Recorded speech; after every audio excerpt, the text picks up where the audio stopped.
where we have Elements already up the first 2 games against OG. Game number 1 was a bit more of a heavy-handed decision, but game number 2, OG did hold their own for a little bit, but eventually Elements did manage to grab the best of them here. I'm Kyle Guy, joined again by Rhyme Dota remotely, and here we go, Rhyme. It's a new game, a new day, a new life, and we'll see if this time maybe they ban the Slark. Maybe. Well, they got Batrider, so Elements do have a lot of different Slark picking criteria. They pick it first phase if they see a Batrider and a core which Slark is good against, because and they also get the Nyx immediately. So Batrider again, he's just looking. His game is already looking tough just with the Nyx pick. Why? I mean, that is scary to just commit all in for this Batrider and not put the early ban for Nyx at least. I don't know. It depends. Like, is support Batrider like as good as it was before the patch? Because I'm thinking like before you kind of have him as like half lane support, and he kind of goes to the jungle and he makes a lot of use at other time when there's downtime in the game, and he's just generally good in these teamfights where he applies napalm to everybody. But I'm just looking at if he's really that good in that role afterwards, after this patch. And I think the thing with Batrider is, in strats or lineups where you have a Batrider, you want to pick the Batrider first because the other heroes are not very good if picked very early on in the draft. So you just kind of have to pick him early. So yeah, I'm curious though. Do you think his jungling potential has changed with the changes in this patch? Because now that I know the neutral keeps are still 30 seconds and 1 minute, but then you miss out on that 2-minute mark where you used to get the spawn, and you have to wait all the way till the 3 minutes, and then go from every odd number after that. Does that affect the potential for jungling because you have to like kind of start or stack a bit differently, or does that really have no effect on the likes of a Batrider or a Darkseer, any of those kind of heroes falling back in the jungle? I think for the most part, when you want to draft a Batrider in like recent months, people have kind of gone away from basically trying to have these big stacks in the jungle for Batrider to kind of go to, because you don't want to create that kind of objective for the enemy to kind of smoke towards and take control of. People have been drafting Batrider in a way that that you get a favorable 1v1 matchup, and then you pressure a hero with him in the early laning phase, and then he kind of gets his blink dagger, and then you have some heroes that can smoke with him and stuff like that. I think the change doesn't necessarily affect him in that Batrider, like right before the patch, was usually just kind of going to the jungle, taking 2 camps at once, and then getting that 300 gold, like half a level or something, and then going back to a lane. But in terms of just completely jungling, I think yes, it kind of stops that. And now they have a drow, so they're just kind of doing it all over again. They did this on game number 1, for those of you who missed it. They did a game 1 Drow Ranger kind of a lineup, and that was the game where it was more convincingly in favor of Elements, because Elements, just their playstyle is just, you know, dedicated farm time for someone like Swift and for Cole, and then all of a sudden Swift just goes on a rampage, finding heroes and just kind of making life easier for Cole to be able to kind of just farm up on his own and pull it out, you know, in the like 30-minute clinch. But we'll have to see if OG changes things up differently. I imagine in the second phase they just must ban the Slark. They must ban him. Especially like with Batrider and Drow, I think those 2 heroes, Slark is good against both of them. It's just, I'd be very surprised if they don't. Like, there is a certain amount of stubbornness. Like, when you're very good at the game, like you see something and you lose to it and you go, I should really be beating this. Like, we're just making a basic mistake that we can fix. And sometimes you do get browbeaten down. You realize, like, actually maybe it would just be easier if we got rid of it, and they do. So we'll be seeing a world without Slark, a world that we haven't seen for quite a long time. What does Swift and Nig play outside of Slark? I know you said he plays a lot of different heroes. Obviously, Slark has got to be one of his best, if not his best, but what are some other reputable Swift ending pickups that we could be seeing potentially? Well, let me take a look here. Oh, the mighty, maybe Dota buff will have the answer. Yes, I'm just looking. No, actually, well, basically, you know, when you're drafting or whatever, like, someone to ask you like, oh, what hero do you think is a good hero, and like you just think like you just need to see the heroes. Like, it's so much easier to kind of make these predictions when you see this as casters. Drafters and captains, when they get to pick, they have the whole hero list, but here we just get to draw it right from my noggin. I have a second monitor. I could bring up the hero list, but no. And I have, because I'm cheating, and I'm a very horrible person that does that kind of thing. You're supposed to be an Swift analyst. ending. Yeah, go for it. So Lycan is not in CM. Luna, he's played that a bit. He used to play Naga a tiny bit. You've got Anti-Mage used to be one of his, but I think AM is slightly weaker after the patch. But he kind of got some buffs, but I don't think he's really going to show up. I don't know if he's even in CM. Morphling, I think, is about the same strength as he ever was, but a lot of other heroes got buffed relative to him, so he might be slightly weaker in that respect. He also played a bit of Ursa, I think. His hero pool's just pretty wide, so I can't really make any... Oh, Void, he had a good Void performance in one of those games. He was one of those people who kind of goes Vlad's from the safe lane and just kind of goes around and fights quite a lot. So I'm interested to see what he kind of goes for.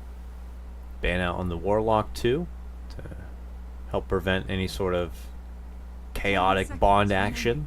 And now we go into our second phase of pickups here. After Elements got rid of Weaver Earth Spirit, can now see what they decide to pair together.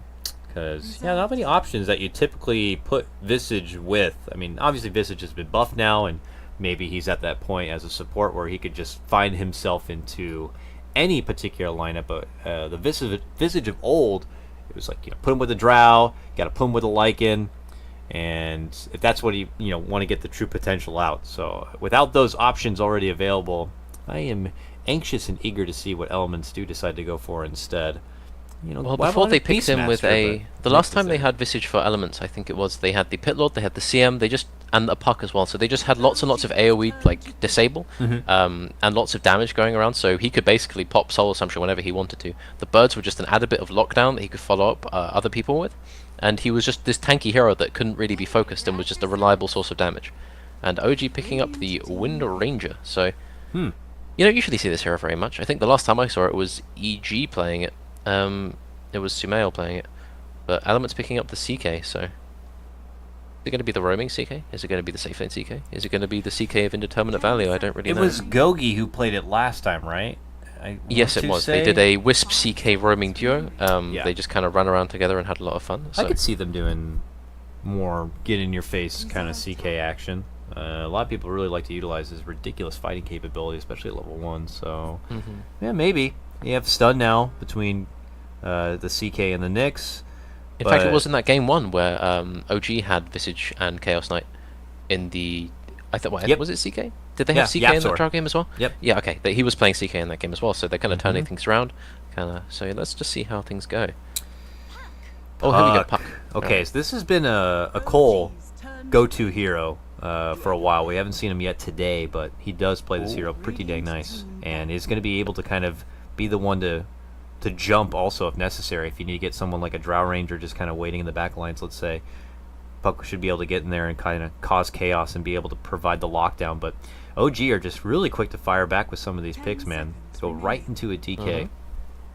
Yeah, I remember Puck versus DK used to be like, I think it was around TI3 where this matchup was seen almost every single game. Like every single Chinese team would always pick DK, and every single European team who played them would always pick Puck. So you'd see like the Supers and the Yaos just kind of constantly just playing DK again and again and again, and then eventually people worked out Puck versus DK. It was a very skill-based matchup back then, but now both heroes are kind of experiencing some changes. I'm not sure how the matchup works right now, but that's probably the mid lane we're going to see, which means Wind Ranger thing, is probably going to go either a support role, kind of seeing how that works with the Batrider, or it's most likely just support. I think offlane Windrunner is very sketchy. I remember seeing a lot of like 4-position. I mean, maybe not a lot, but the last time I was seeing like roaming 4-position Wind Ranger was like the first Nanyang in Singapore, and like I think it was, I want to say Vici at the time because it was FY. FY's team he was doing that. Would occasionally jump into the 4-position Wind Ranger, and teams were kind of digging it for a little bit, but we haven't seen much of it since then. I don't know. People always kind of had a stigma against Wind Ranger, pretty much outside of any position that's not middle. For a while, we saw her in the off lane, but people just really tended to stay away from that. Yeah, Windrunner's like, it's never been a very successful hero. Like, I think whenever well, except with Drow, obviously, like Windrunner is quite good with Drow, but in other situations when you pick Windrunner, it's because other heroes that would have been good in that situation have kind of been removed or picked already. So it's like Windrunner's like, you're never really happy playing Windrunner. I think there's no one right now that's happy playing Windrunner in her current state. But with Drow, like sometimes you just have to do it. It is a nice. Well, that's at least my opinion. Perk to have at the start, that's for sure. I mean, if there's a game to pull out a Wind Ranger, it's a game where Drow Ranger's involved has got to be one of the best, if any. So now we go back Rubik to banning out for Elements and Jug banned out for OG. So what's left for OG to go for? I mean, Shadow Demon's still out there if you want to go for the old trusty, if you will. But I'm wagering, unless it's Jarek's Wind Ranger.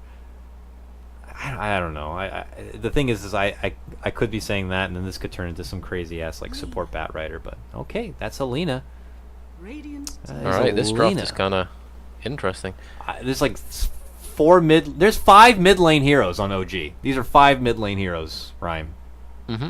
Every single one of these good heroes could possibly go mid, but then I'm sure Drow wouldn't make a very good support, and Windrunner probably not the best safe lane carry. So yeah, it's just things kind of. Let's see how things go. So you got 14 seconds for elements to make their. This could be a carry. Yeah, it's Lifestealer. As far as games go, you've got Windrunner, who's pretty hard to kill, Drow, who can burst you at some points. You're probably relying on the Puck for your delivery service. Lina, Batrider, and Drow probably the main targets. DK, there's going to be a point where Lifestealer hits Armlet Deso, where DK just suddenly doesn't seem as tanky as he used to be. I think this is a pretty good pick for elements. They just need to make sure his early laning stage is good, because an on-the-farm Lifestealer against a Drow, he's nothing compared to what a farm Lifestealer is like. He just kind of disappears. So let's hope that doesn't happen for the sake of elements. But OG, I think if they have a good laning stage and they don't get roamed on by the CK too hard, and they avoid the first few Puck initiations with Dagger, or possibly even delay that Blink Dagger, then they're looking pretty good to try and get a break point.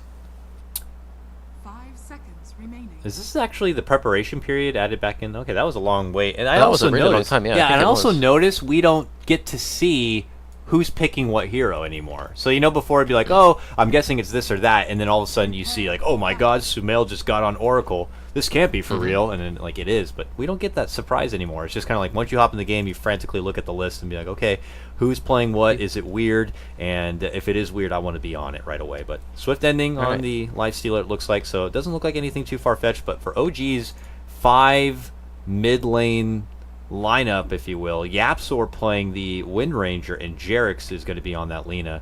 So S4 is on the DK, and it looks like he has a mid lane build-up. Still trying to figure out where they're all going. Yeah, it's S4 here. playing mid DK. Jarax is probably going to be... Okay, so Notel and Jarax, they're probably going to stay together for as much as possible. Yapzor might roam a bit more, but they basically want to make sure the Drow has a decent matchup in lane. So he starts off with the TP, so in case the Lifestealer goes aggro with the Visage, then they can maybe move the Drow to a more favourable lane setup. He's like trying to work out exactly where he should be right now. He's just kind of dilly-dallying in front of the mid-tier 3, but Trixie will be playing the offlane Batrider, or the 3 position, might not necessarily be offlane or safe lane, we don't really know yet. But Windrunner Lina support duo, you don't really see this very often, or ever. And when it's a game as important as this, Rhyme, when if you lose, you're out, and the other team goes off to land, like, why not now? Just pull it out now. If you got some funky stuff, and you're looking to experiment with 7.0, and you're like, you know what?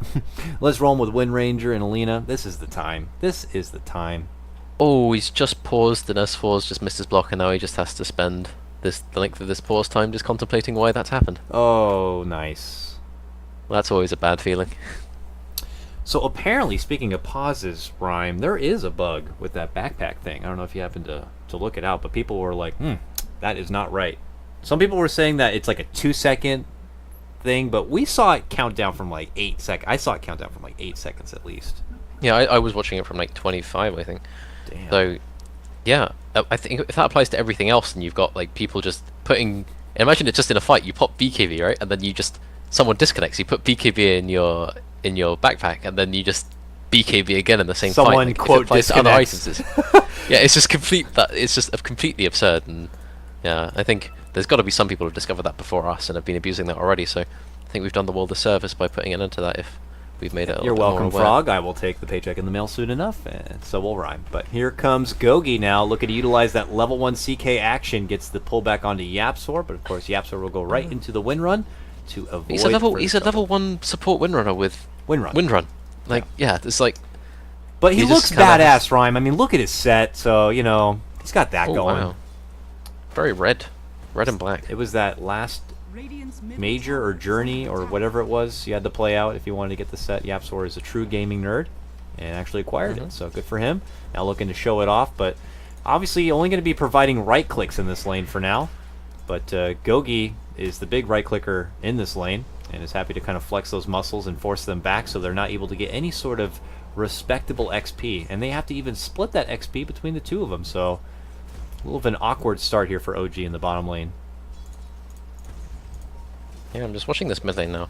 So Cole should just have a pretty good time. I think Puck has had more favorable laning changes than DK in the past few years. S4's played this match probably more than anybody else on both sides, so Yeah. Cole just kind of showing off that he can do it too. Farming Yeah. at a tower for a bit. Mitch should have a decent time up here. I don't think they can do too much to zone him out, but he does get deprived of that wave, but then he gets the big camp, so all in all, I think the bot lane is going to be where things start to happen. Windrunner's sure. getting close to her level 2 now. Yeah, she takes the power shot, so she's probably going to be like pseudo offlaning, kind of supporting, while Barrett is going to be kind of offlaning, kind of jungling. But he needs to be like level 3 before he can really start to do that properly. Well, as S4 makes his return back, we'll continue to keep tabs down here as the levels do begin to trickle in. Swift Ending is just trying to maintain his own lane farm, because if he's trying to play it similar to like he plays his Slark, he's just going to be dedicated to building up the farm until he goes into kind of that Swift Ending zone he likes to get in. And then I'm also curious for Trixie, like he's already venturing out now, but he's stepping far and away from this bottom lane. I wonder if he was just here to help out Yapsor for a little bit and then planning on going to the jungle, but I don't know, the second he steps away from the lane, that's when they already start tickling at Yapsor a bit. So I don't know how far he can go away. He's just going to work with the nearby camp, it seems, and Yeah, make he a just stack. needs to stack that up, I think. Yeah, he needs to stack that up, and then he's going to get his level 2, and he's probably going to go take that, and then he's going to come back to the lane being like level 3 or something, and then maybe when they hit like level 3 or 4 on both of these heroes, then they can start to do something. And S4 is getting very heavily pressured in this lane, but he's got his salve, so he should be okay. And he'll salve up a bit. I was also noticing Mitch also getting harassed quite a bit in his lane, but there will be no follow-up from there. And LeBron is also adventure away from that bottom lane, and now he'll be joining the side of Mitch here moving forward, it would appear. Mitch, though, going for his own move onto Jarex here. He gets in a good position, gets a few more shots. One more. Oh, not even. Okay. Gets the high end of the DPS on that one and gets the takedown. First blood goes to Mitch, the offlaner for Elements. Yeah, I was going to say this was a relatively quiet laning phase compared to the kind of brawl fest we had going on the OG safe lane last time with like the Nyx Ogre, but Mitch is just unrelenting, and he's going to heal up and then he's going to pick up his bounty rune, so... Ooh. Yapsor also snags a bounty rune here away from the side of Elements, looking to try to race away. Chases on from Cole to get one last little pot shot in, but... No boots, unfortunately, and even if he did, he wouldn't be quite fast enough. And S4, he's kind of hoping Puck goes around that way and threatening him with a stun, but Puck just kind of loops around and is going to be completely fine, so... S4's like, I just want to get him with the stun anyways. Oh my god! That power shot came from another dimension. They buffed that, didn't they? Oh yeah, it now, they basically, so it's not so good at clearing waves anymore, but it's very, very good at single target damage if there's only one target that it hits. The first target that it hits takes a lot of damage. 220 damage from a level 3 hero. That's nice. Yeah. Top lane, No Tail in a No bit of Tail. trouble though. Yeah, Mitch hits him up with the stun. There goes the soul assumption. It's not going to be enough to get the finish. No Tail will be able to go into his salve and everything will be fine. Okay then, so OG flexing a bit of that 7.0 muscle here with this Wind Ranger pickup, putting 2 points rather into this power shot now. I'm very anxious because you will not know he's there as part of the lane, and then suddenly you think that you're going to pull out like a calculated one-on-one where you're going to get the upper hand, and a blast of 200 damage just flies in from another planet, and suddenly it's over. The range is absolutely ridiculous. It really is. Look at him. He's like, I'll definitely hit him from here. Can I see the AoE? Yeah, look, he easily hits the at level mid lane 3 from there. he just gets like assassinate as a... It's, yeah, slightly silly. But I'm sure it's balanced by the fact that Windrunner, like, otherwise just is not really going to be able to do that much. Like, her shackle isn't going to be... Oh, Jarex. Oh, that's the new Dragon Tail. In a lot of trouble here as he gets the stun off. Jarex, though, juking through the trees here to look to hide out, but Gogi is able to get close enough, only into the stun. Yeah, so I like what they've done with a lot of these like instant cast spells. I think it's Rhodovatus and Dragon Tail. They've basically instant spells that have now been made into very, very quick projectiles, so they are avoidable. You can destroy them. So it adds like a level of counterplay to that thing. And Trixie's going to get gone on, but he might just survive. They need one more. Oh, he gets it. Come on. That melee range is ridiculous. Nonetheless, Swift Ending is going to be getting a forgiving kill on that one, and suddenly Elements pulling Oh, ahead. Now mid, 2-0 No-Tail's mid got lane. coiled. Yeah, No-Tail into the mix, gets coiled up. They're able to push on forward and get the tower, but it will cost his own life, and it could cost S4's as well, and it does. Suddenly, power shots and Dragon Tails flying in from all over. Not enough, though, to kind of do enough work on the Elements to get a return kill. But here's Trixie now, looking to move on forward. They get a good connection with the stun. There's a power shot. There's a hit. Mitch trying to run back and away. That stun's not going to hit anybody, except the Grim Reaper right before him, as he does end up going down. That was a case of being far too patient with his stun. He really... The only way he survives that is blocking at least one of the Lina nukes, and maybe a right-click from Windrunner. And then he got stunned, and he didn't have Carapace up, so he takes the power shot and the full Dragon Save damage, so... Yeah, that's rather unfortunate for him. But I think that's still... They do take the tier 1, so if OG can take advantage of this and like rotate the draw around and make sure they get the map control from taking that tier 1 quite early, then I think it would be worth it, even if they do lose both of those heroes. But yeah, just with the shrines, like they can still TP around this area. They've got this ward down, so they can kind of see what's happening. But if Cole just continues to farm and he can get his Blink Dagger uninterrupted, and oh my goodness, everyone from OG is pretty much coming down here. 4 pairs of hands, if you will, on deck. But Element's already looking to make their strike onto S4. So when Jarex and company are looking to come on in, power strike on forward. S4 gets the finish onto LeBron. There's a good shackle, but OG might need to back off now. Gogi's looking to come in. He gets the stun pop. A 3-second stun onto S4 allows Swift Ending to begin to right-click right through him. There's the Rift pullback. He gets off the Dragon Tail onto the Life Stealer, repositions a bit. Cole looking to jump in, tries to get the back mark of Jarex here, and they're going to be able to get the takedown. S4 gets dropped. Now lots of low elements players here trying to retreat away. Nice rage off from the flame break, but they are going to get the finish onto Gogi. Soul Assumption flies in from LeBron, and Trixie will end up going down. It's bloodshed across this bottom lane. Jarex trying to retreat out. Mitch trying to chase. But I think Jarex is already long gone at this point. The fight recap tells us it's a 3-for-2 trade, an advantage for OG. And yeah, it's just until Lifestealer gets Armlet, he's really not that much of a danger. And even then, he doesn't really put that much damage into the Dragon Knight, who survived a remarkably long time, but he's not really given much space to farm at this point, so he's going to mildly threaten the snakes, but I think, yeah, they're going to wrap around, take this tier 1. They're doing a lot better job of securing early objectives than they were in their previous draw game, I think. Oh, definitely. And Trixie is just going to walk around a bit, maybe attack some wolves, but walk right into a smoke, maybe? Yeah, he could end up being the one to tank this gank here. Gogi's already moving in. The pings are out. Here he comes. Hiya, Trixie, how you doing? Rips him right back in. Mitch is going to lock him down with the Carapace. Bada bing, bada boom, he's dead. Power shot comes in, but OG are far from assistance as they double back. They will be able to get the finish onto that tier 1 with the help of No-Tail. And now they are on the run, but Cole jumps in with the orb, gets connection with the coil onto No-Tail. Now the familiar stuns lock him in place. S4 tries to step in to help out with the Dragon Tail, and they blast and finish off little Mitch right there. Now a shackle to fly, connection onto Gogi, but they are all able to slay the dragon in S4, making it a 1-for-1 trade. An advantage for Elements there, but it was a hard commitment with their whole team to only take down the 1. I'm sure they were hoping for a bit more as a response to that tier 1 going down. So they do lose the tower, which again, map control that you're ceding to the side of OG, but the thing is, they lost their DK. And, oh, let's look, any items on cooldown? Yeah. No, just a bottle. Oh, no, that's Okay. a hood. No one has anything. Okay. Yeah, the thing is, with drow lineups, like, often, sometimes you just go with a whole bunch of ranged heroes, but in a draft like this, you can have the DK who sits in the front, and lots of heroes who sit behind him, throw out nukes, like, stop you from committing so hard into that hero, but if the DK starts dying a lot and is unable to accumulate enough net worth to reliably stand in the front, like he's got a hood now and he's going for a Blink Dagger, he's not really going to be very tanky, and if he keeps dying, then they won't really be able to channel like the effect of the drow very well. They won't be able to group up and take these towers if their DK isn't really big enough. Yeah. And Lifestealer, he's now got his Armlet recipe in his stash. He's probably looking towards either an Echo Saber or a Deso. Either one would be perfectly fine.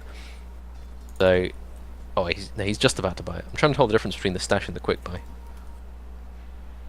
Oh, there's a heal up.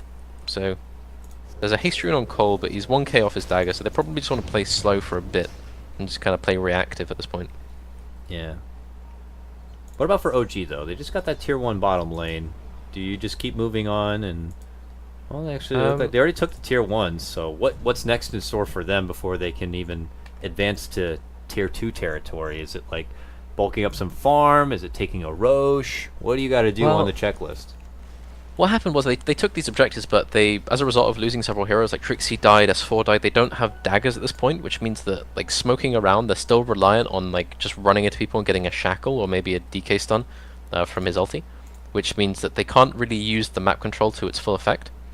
So they don't have a very obvious, like, let's go smoke with our bat, and then let's get a pick off, and then let's take a tier 2, and then go on from there. Like, they don't really have that, so they're going to go for a smoke now. They're going to try and find Gogi or go for Mitch, and try and maybe push down this lane, and then maybe be in a position to take a tier 2 afterwards. I think they found Gogi.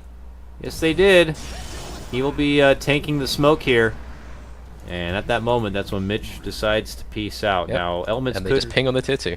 Yeah, ramp up in the other lanes if they'd like, but oh no, No Tail actually TP's back to the mid lane here, so it's not looking to hand over a tower too fast on this one.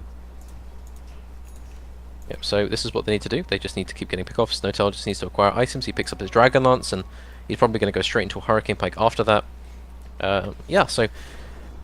Ooh, Jarek's in trouble. He's eating hard, but I don't think Mitch can finish him off. You need assistance here, and that's where Swift Ending comes in with assistance from Cole. Oh, now they look to S4. Swarm as a follow-up onto S4, and it looks like there should be an easy two-man takedown coming in from Elements, striking the side of OG without them even knowing what's coming. All set up from Mitch, of course. Yeah, they had no right to be there. They had no one anywhere nearby. They didn't know where anyone from Elements was. Yeah, just caught out of position, I think. Yapsaw, he's just going to be farming bot. He's going to pick up his 4-star fairly soon and be the saviour from the Lifestealer. So that force will be very, very appreciated by both the DK and the Drow. But the tier 1 might as well just be going down on top lane. I'll take that. Nice thing, though, it seems for OG is they're going to get some good damage on a tier 2. It looks like in the bottom lane, No Tail and Yapsaw, both of our lady archers, going to work here, sieging themselves, and they could do some good quick damage. Yapsaw just pinging out. He just misses the power shot completely. He goes, nope, no one saw that. He just pings it out. So, Man, that thing's crazy. Jarek's just defending this tower. S4's going to TP up here, try and farm a bit. He's kind of decided the Blink Dagger was not an option, so he's going to go for that Hood now, because he's very vulnerable just getting blown up by Puck and Visage alone, which pretty much was what happened when he got picked off there. They just kind of used their nukes and he exploded, so preventing that is probably in his best interest. Yeah, him getting that, and speaking of Blink Daggers, you know, Trixie is trying to get one of his own. He's close, but man, he's running into a lot of freaking mud golems. Oh, Someone Mitch is running around. He's got a visitor. He is a Nyx bomb, armed and ready, rolling deep, but not able to find a target, if you will, to detonate on. So Swift Ending will settle for the Ancients instead, and they'll get back into the grind of their own farm. Recent item acquires. Obviously, Cole's been able to finish out what looks like his Blink Dagger. Yapsor has a 4-staff waiting for him. Trixie's able to finish out that Blink Dagger as well. So I feel like this is going to be when we start to see some of the fireworks here. Oh, I didn't really pay attention to Drow's talents, but he's got some fairly nice ones. +5 to all stats. You got 175 health or attack speed. You probably go for the health. The precision or damage, that is quite a big thing. For at level 20, that is really nice. And then the level 25, I think you can get 25 agility or the +350 distance. That's quite a lot for Gust. You get caught without a BKB and you just go flying across the screen. You just go get sent flying back to your own base. So I kind of want to see that, but is Drow really going to get to that high levels, or are things going to go wrong? Yeah, that's the thing. It's a Drow lineup at the end of the day, and if you're doing things the way you would like to when you intended to go into a Drow lineup, you'd be hoping to be close to closing a game out before it even, you know, gets to the level 25 talents. But here is the gathering from OG. Who's got the purple stuff? Anybody? No one? Where's our smokes at? There it is. Maybe you had to wait to pull it out from your, you know, nice little dank backpack, if you will. And now they pop it, and they go en route here, planting wards and down, scavenging for anyone from Elements. They are still mid lane. Is there going to be a flank from OG? Doesn't seem like it. They're waiting to see if maybe Elements come to them. Well, there's a Puck bomb in their own smoke, so, but he's not really going to find anyone. So fortunate timing for OG. Or fortunate timing for Elements, if you look at it that way, Ryan. Hmm? Uh-oh. Oh, not for Gogi. Not for Gogi, though. Very unfortunate, as he will get gusted, blasted, and shot down from everything. God, that power shot It hurts. just comes out of nowhere, and it does a nice blazing 420 damage. Would you know it? It's ridiculous. It really is. So, Cole's got his dagger, he's just waiting around, he's got Lifestealer inside him, like, Nake's, his farm's slowed down quite a bit, he's not really like that super farm Slark of previous eras, so Is under attack. Oh, OG see he's him. gonna have to make do. They have that ward up on the high ground, and they're looking to catch their approach with a sentry, and it will work. Mitch runs right under it, and they get a beautiful connection of the shackle shot, and they're going to look to blast down Cole on top of it. They wait for the package to come out in swift ending, and then they hog tie him up with Trixie's lasso, and he's not going to be able to make it back in a way. Nice three-man takedown comes out from OG, and they are just on a rampage here as they will also get Gogi down. OG looking the hottest they have been in this series. They'll secure it with a cherry on top, being that tier 2. Middle tower has fallen. So, OG just, their laning phase has gone pretty well, and they've caught elements out, and that's a bit ambitious. Visage is a very tanky hero, he Yes, doesn't he really is. appreciate being gone on his tier 4s. Oh, Jerix. Try to TP out. Fortunately, he was under the tower, and the tower shots. He goes down. Jump in deep from Cole here to be able to get the grab. Nice coil connection. A follow-up stun is also there, and they're going to be able to take down No Tail. Ooh, looks like Elements are going to be able to get some sweet treats as a response play and a hold-in. OG, you know, obviously a bit of a overzealous maneuver there inside the base. Oh, Carapace stun. Going to miss the mark with the follow-up stun, though. Trixie should be able to make it way, but yeah, I mean, at that point, is it just take that tier 2 and the fight you already got and leave, or was it... I mean, they could have taken the tier 3. They could have had that DK hitting the tier 3. They couldn't have gone any further. Then no one would have got hit by the tier 4s. Like, S4 had no business trying to dive Visage at that point. You see he's got a medallion. You see he's level 9. He had 3 points of Gravekeepers.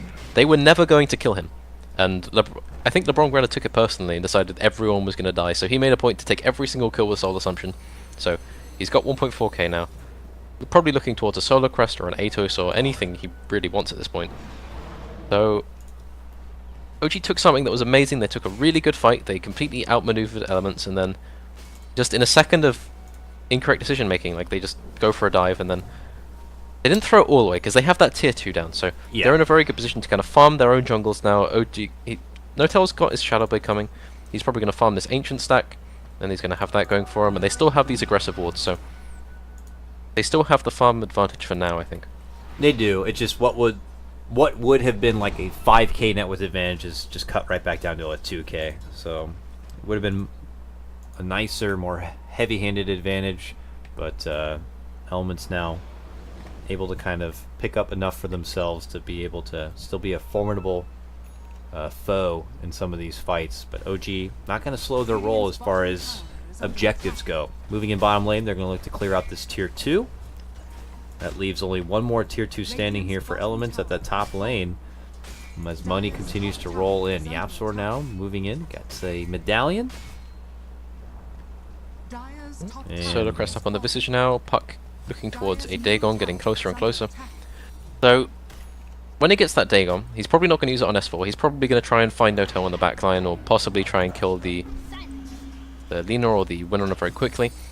The Nyx, his job is probably going to be batter at a control center, so he's going to be watching out for the Firefly, catching with the Carapace, and then he's probably the one that Nyx is going to follow up on the most. And CK, he's probably the support hunter as well. So Elements, it's kind of obvious what they need to be doing. OG, they just need to maintain their net worth advantage. They need to move carefully as a unit, and they need to just get a good lasso and try not to get caught out by the Puck Nyx bomb. And if they do that correctly, I think they've got a relatively clear path to taking the next tier 2 and the Shrine. Who S4 is pretty far from his team, but fortunately for him, Mitch is not going to be able to find the target with the stun. OG were already en route to be there as assistants. Let's see if OG turn this into more of an offensive move. It doesn't seem like it right now. Do have a smoke in the backpack of Jerix here, but might just opt to hold back and wait before they get some use out of it.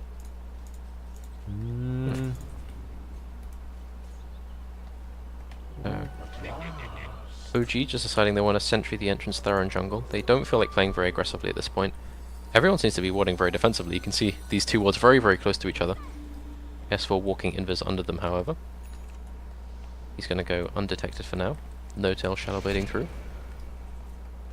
Uh-oh. They're close, though. Cole's right there. He has the infest. They're going to go for the silence. He needs some help. They got the stun lockdown. Can they get the burst on Cole? He's able to jaunt and step away, and that's when the bomb comes out, and that is when the trap card is revealed. OG in trouble. Three-man coil is going to be connected. S4, though, manages to stay alive. They get a good stun and nukes, and will get the finish on Mitch. Eventually, though, they will get the grab onto S4, and then get the blow-up play onto No Tail. Elements right back into action, just as OG seem to be able to take off with a good advantage down that mid lane. Elements have just taken everything right back with a 4-man takedown. Only Yapzor to survive. Elements will just hustle down this mid lane and try to quickly take a tier 1. Yep. Beware of pucks in front of you bearing gifts, because there may be lifestealers inside them, and there may be Nyx assassins and visages right behind. So Puck lives because of the solar crest, and then he gets all his spells off. So you use pretty much everything immediately, and you don't get anything out of it. So I think that was pretty much worst case scenario. They didn't get to use Lasso, they didn't really get to use the Guna. DK didn't really get to put any of his damage out, and Drow, he just kind of got caught out by the Nyx and the Nakes. So just again, Elements just being one step ahead there. So OG, I think they need to kind of take a look at things, realize that they need to kind of catch the Nyx out. They need to be very, very well aware of where all of Elements were. As you saw in the fight where they caught the Nyx and the Nakes out in the left Radiant jungle before, when they took the tier 2. That was because they knew exactly where they were, they knew what they were dealing with, and they didn't have to worry about the Puck kind of catching them by surprise. So I think they just need to be a little bit more careful with how they take these fights. Roche time, it looks like. Elements want to do it. Lots of them TPing up towards that close and nearby I think shrine. they're going to smoke again. And then they scan the area. I wonder if they updated the new Roche spot and then like the scan in that area, you know what I mean? I wouldn't put it past that you could still scan inside the pit with where it is now, but we'll see. There's no way they make an oversight like that, right? Ah, yeah, no way, right? Like backpack cooldowns or whatever. I'm sure everything will be fine at some point. It's just KDA another thing top on the of list, net you know? worth. It's fine. It's just the list. They got to get through the list, guys. They got lots of bugs to squish. Well, OG do still have a considerable like net worth advantage. Like they do have the DK, the Windrunner, and the Batrider all sitting together at like the 6k net worth mark. It's just a question of can the Puck and the Nyx really get stuff done together, because they're two heroes that are relatively high on the net worth, but they do need each other to kind of operate properly. Yeah. So if one of them dies, then the other one becomes much less effective. So OG have I would say, a more obvious choice of how to take these fights, whereas Elements, they just kind of have to go in and hope for the best and catch OG out, which they have been doing very well to this point, but I think now everyone's getting a little bit more tanky. DK's got a dagger coming out to him, I believe, so OG are getting a little bit more leeway to take these fights. It's very pressured, though. I mean, you're already mentioning the defensive wards here from Elements, and it just still seems quite crazy. I'm seeing 1, 2, 3, and then another couple just up here. Just all to make sure they have that Roche area covered. Elements, obviously. I mean, have we ever seen Elements even at like a LAN? I mean, maybe they've been to like a couple of local LANs or something, but you know, this would probably be their biggest like Dota appearance if they're able to get a win here on OG and make the trip out to Croatia for the Dota Pit LAN. Could be an opportunity for them to be able to make a miracle. S4 going in for the rune. Might have blinked himself into too much trouble and gets blown up. That leads to a coil connection on not one but two. Yapzor is going to be forced to snap the coil and get stunned, but at least it gets some space to make it away from trouble to go down right away. And Elements, with this numbers advantage, look to get the finish on this tier 1 and then could backpedal for the Roche. I really do like that. They go for the smoke and they're considering walking to the enemy jungle, but someone pings out the invis and says, hang on, let's just wait. Let's just wait and see what happens. And as a result, they get 2 pickoffs, and Puck and Nyx ascend into the stratosphere in terms of net worth, and Visage is creeping up. He's got his hood now. He's getting harder and harder to kill, and I don't think he's going to really be falling over anytime soon. Although I may have just cursed him. So. The new late game Visage is I'm eager to see. Do you think late game Visage is even stronger than what it was before? I think so. I think the changes to his familiars and how they work means that like they benefit a lot more from like the armor increase as well. I think they get like armor so you can get like AC and stuff like that, and yeah, you're right. Kind of favor them that way. So yeah, he just seems stronger late game, and his ag seems better, and his Grey Keepers makes him a lot harder to kill. he's just a better hero overall after the changes. And also, he's kind of well suited to the way these fights work, because if you fight often and you fight with your cores in front, like you've got these Naxes, these DKs in front, and everyone's taking damage for you, and everyone's taking lots of damage for Soul Assumption, then you get to be a turret, and he's gonna get caught though.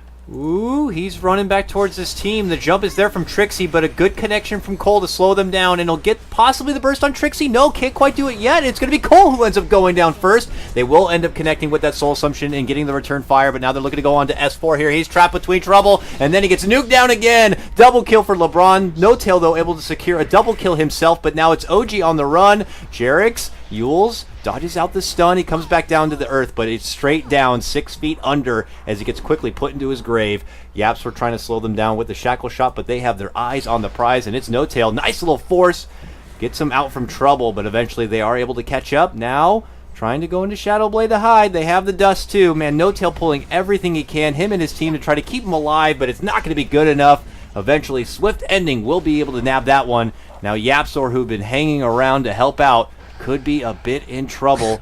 Oh, but no hey, he way. manages to do a little bit of a do-si-do, if you will, around the tree, and it seems like he might have just avoided any further trouble.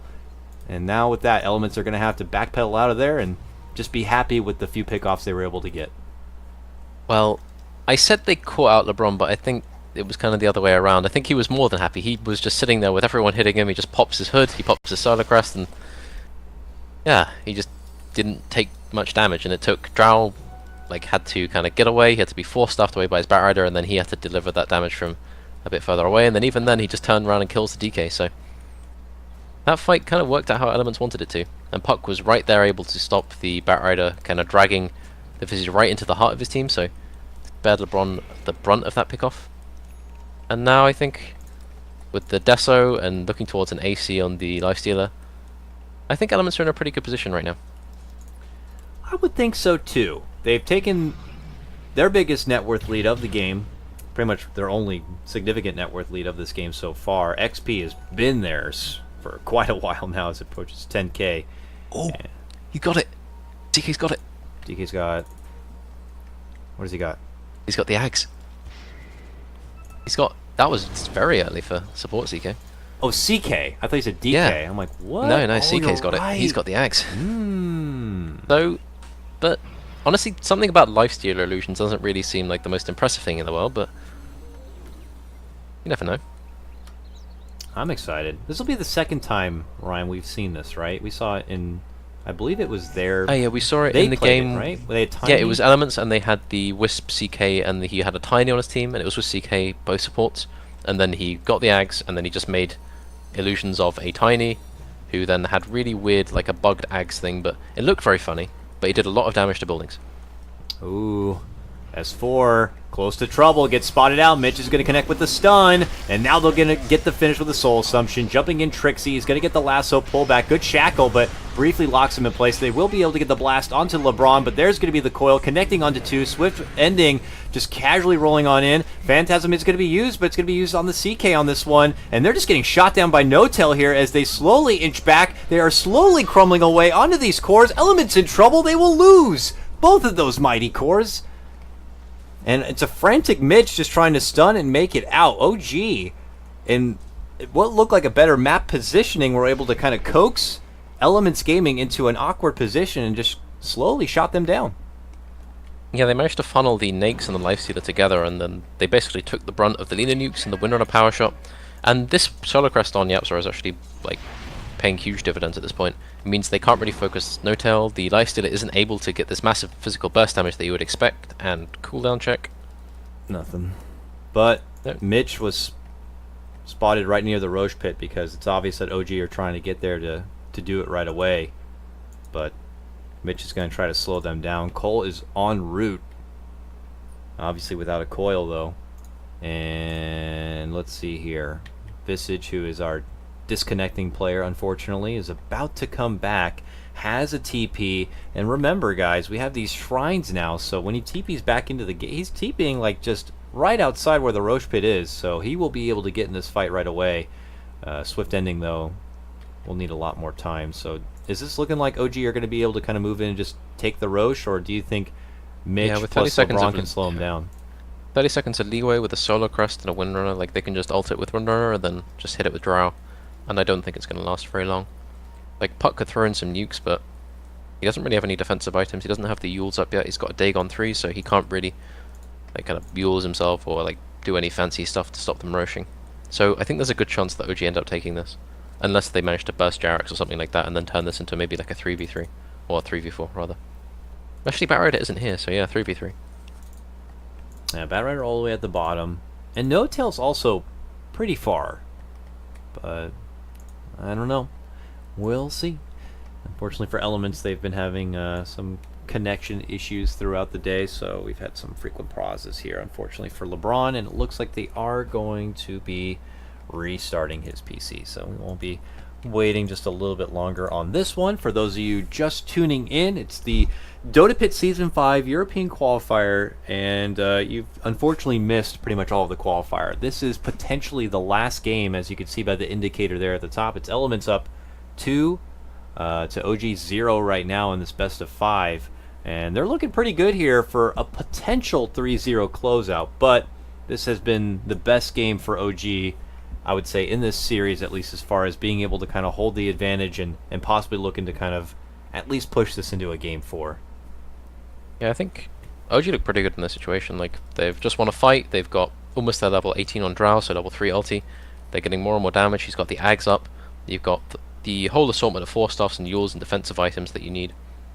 So, yeah, I think they're looking pretty good to take this game, honestly. The Nakes and Puck aren't quite far enough ahead. I think the Visage, although he was very tanky now, he kind of has been picked off in these fights now. And I'm just worried that, like, the CK's impact has really kind of fallen off. Like, even with the Ags, like, he just got nuked down by the Windrunner and the Lina, and he just ceased to really have an effect. Yeah, what are you trying to do with this Ags? I mean, my initial impression was he's probably just going to throw it on, like, Swift Ending or something, but... Just, yeah, because like, the Phantasm, it won't gather the other illusions, so, like, it doesn't really reality riff with them, so you can't really use the bonus damage like that, so you kind of forfeit the ability to get that burst damage for yourself. So you can use it, like, with the reduced cooldown, and you can also have, like, do it with quite a large cast range, so... Yeah, but yeah, I don't know. I like the cheeky play with the tiny, but in this particular game, yeah, I also am not super sold on the Agnum Scepter. Just the reduction of 20 seconds doesn't seem to be good enough, and I don't know if they're in a position where casting it on Swift Ending or something is like game ending in this or not. So we'll just have to see how things will continue to progress here. Taking level 3 and a Yules in works for Cole. But I don't know. That's about it. Outside of that, I'm excited to play some more 7.0 today, but not if it involves more of that Monkey King. Yeah, I enjoyed Monkey King.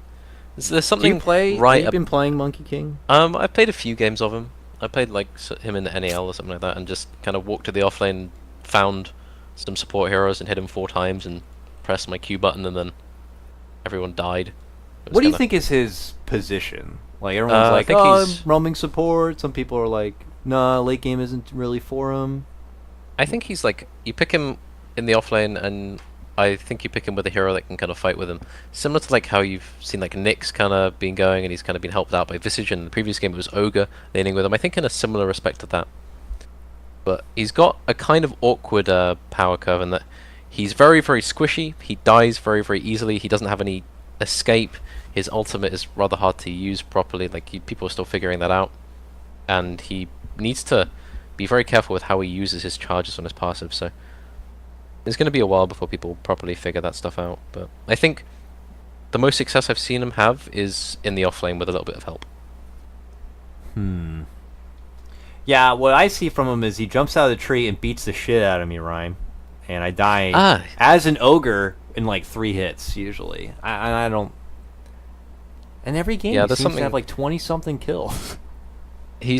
When he gets ahead, he does stay ahead for the most part. But when he doesn't have a good start, it's very, very hard for him to kind of get off the ground, because like, if you have a good start, you can man fight almost any hero. Like an Ursa, yeah, you can kind of man fight him. You can just kind of save your stun for when he ultis and just kind of get out if you want. You can man fight Lycans, you can man fight all kinds of things, but when you're behind, you're against like the Slarks of the world and lots of disable, it's very, very hard for you to kind of stay in your ulti and do lots of damage. So he has his weaknesses, and I think people will figure those out in due time. Still paused up as we continue to wait. Elements with their connection trying to get a restart here. I don't know. I actually don't know Dota Pit's like terms and conditions as far as pause time is what counts and what doesn't count. But we'll continue to wait it out here. The journey that they had gone through to make it to this point here, and you know, we could see if there's anything that they might have gained. Elements had started. Well, Elements already had a bit of a comeback here. I didn't realize it because I guess I didn't catch the first round of this Dota Pit qualifier, but they actually lost to Alliance 2-1, only to eventually face them yesterday as we witnessed and bring them down. So they are a team that can adapt, and it does look like we have a game, so let me get back into it and shut up. So there we go, but okay, my mouse isn't working right now. Yeah, we're back in. Okay, so Mitch showed himself, and that's when Cole jumped in forward, got the blast onto Jerix. And LeBron did end up TPing in. He TP'd to the shrine, but that's where No-Tail and Yapsor both were. So he ends up just feeding himself over just after dying previously. And that still seems to be more than enough for OG to kind of move into the pit and go to work. Yeah, this could have been so good if LeBron just was a little bit more patient and waited for maybe Gogi to come up. But he sees the pick off on the Lina and just kind of gets him impact here. So. I think it's too late, though. That was enough time though to stall OG from going into the pit and getting a head start. That swift ending is back now. They have everyone now at attendance with the exception of LeBron.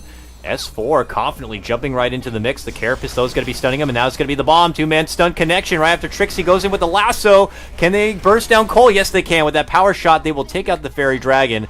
But OG are on the run back. No-Tail is very low, and Swift Ending and company are trying to get in there. But man, Swift Ending can just barely run anywhere, it seems like, without that vehicle.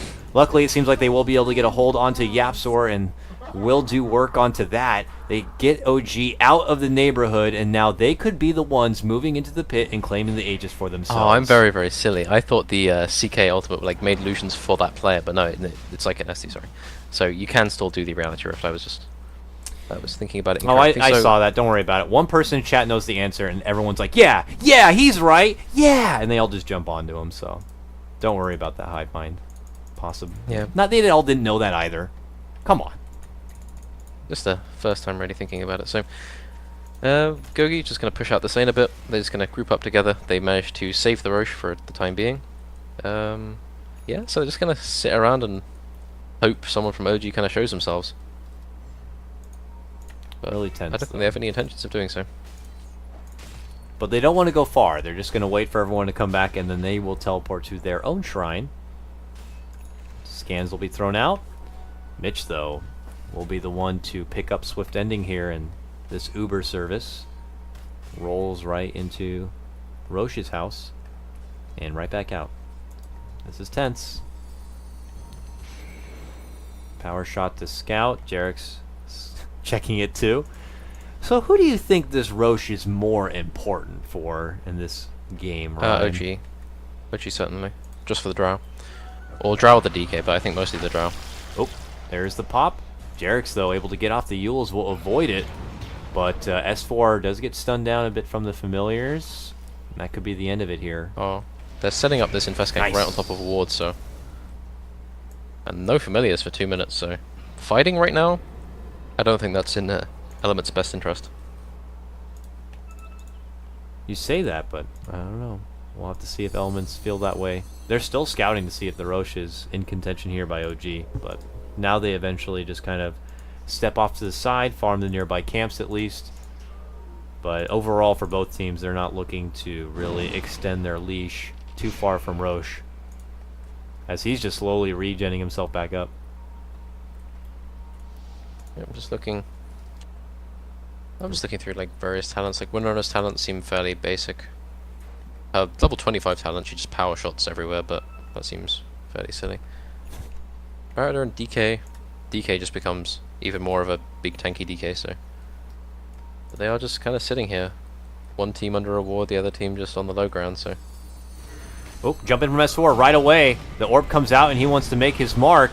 And Elements need to backpedal a bit. They have this high ground advantage. Cole comes back down, and he's going to get blown up. Now the lasso pullback for Swift ending. A great time to open up here for OG. He's going to have to frantically run back into the action. Gogi valiantly dives into the fight, gets blasted with the finger, and now could be shot down. Will go down. Elements lose 3, and now Swift ending could be the 4th one to get popped, and there he goes. All 5 from Elements end up getting dropped now. OG move on forward. And they'll try to get some base work in, maybe force out a buyback or so. The only one who even has a buyback is the CK, but this will easily secure what looks like a tier 3 and some Rax damage. And then always backpedal for the Roche. It looks like OG This is a full lane of Rax, I think. have definitely pulled Good way point, I far think. and ahead in this game. They're even going to make more out of it. They go right to the bottom lane now, and look at the work they could do on this tower. The power of the Drow. So, yeah, they didn't put a sentry down, so they just had full vision of the Puck, and Puck tried to get out, but couldn't quite do it, so losing the Puck very early on, then losing their Visage and then Nyx in quick succession, they just can't really fight without, like, the duo of Puck and Nyx, so... And now Drow just kinda gets bigger and bigger and bigger, and with the Hurricane Pike coming out on the Courier, it's not gonna get any easier to kill her. This is going to be a tough fight out here for OG. They smoke, but I think it was under the vision of that ward inside the base. So this is not going to be a surprise approach from Elements. OG frantically rush back into the high ground near their shrine, and they could wait here for the approach of Elements. Elements thinking that OG are already inside the pit. They go inside to check it out, but they will see nothing. And now they know that OG are just 2 steps ahead of what Elements want to get done right now. Yeah, they're OG gonna go in just anyways. very good about establishing map control and just having full vision of elements at all points. And every single smoke that they've seemed to have done this game hasn't really worked out. So, yeah, OG just seemed like this game to be more well aware of what's going on. And LeBron, his farm is kind of stalled. Gogi, he's thinking of getting a Blink Dagger. Lycia, he had dreams of getting an AC once, but those times are long past. So it's all about, can they turn this Roche fight around, and will they be able to stop the Drow before she picks up that Aegis? OG, you're going in. It's time to do it. And now it's time to not. No, Pull back let's just run out. Let's look at it a bit. Check Roche is still there. Yep, still there. Now let's stand on the high ground a bit.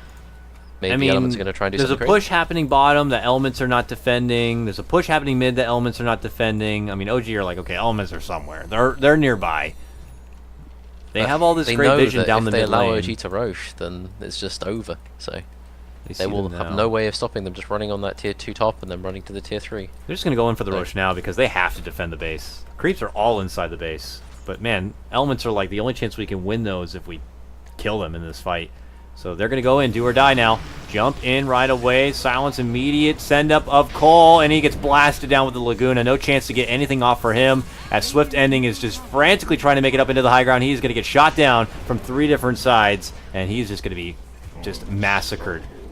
It looks like OG are going to be able to get the upper hand in this game number 3, and they just throw in the towel, knowing it is over. This is not going to be a 3-0 shutout. OG, your Boston Major champions, are looking to take it into a game number 4.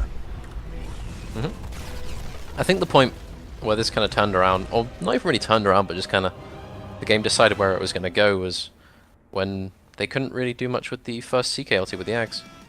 He spent so long farming that item, 27 minutes, and then they took a fight, and then the illusions died instantly. Nyx got kited with the Soda Crest by Yapsor, and Visage just died again and again. And whatever snowball they had going on just kind of petered out. So, all in all, just generally well played from OG, I think. And it might be just the thing they needed to be able to kind of slowly crawl themselves back into this series. Are they going to be able to do a 3-0 run after losing the first 2 games? We'll have to see. I'm Kyle Guy, that's Rhyme Dota. We'll cut to a small break. When we come back, it's going to be game number 4 of the Dota Pit Season 5 European Qualifier Finals. We'll see you soon.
gaming bets, online betting for every esports fan. Dota 2 and Hearthstone, CSGO and Overwatch, StarCraft 2, the choice is yours. Express bets for multiple matches or live bets on the game you are watching right now. Know your way around Dota 2? Make a prediction for picks and bans. Playing CSGO? Guess the number of rounds in a certain match.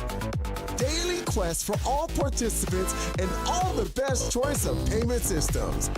More than 600,000 users have already made their bets on the spectacular matches since 2011. EGB.com. You know for sure who's gonna win.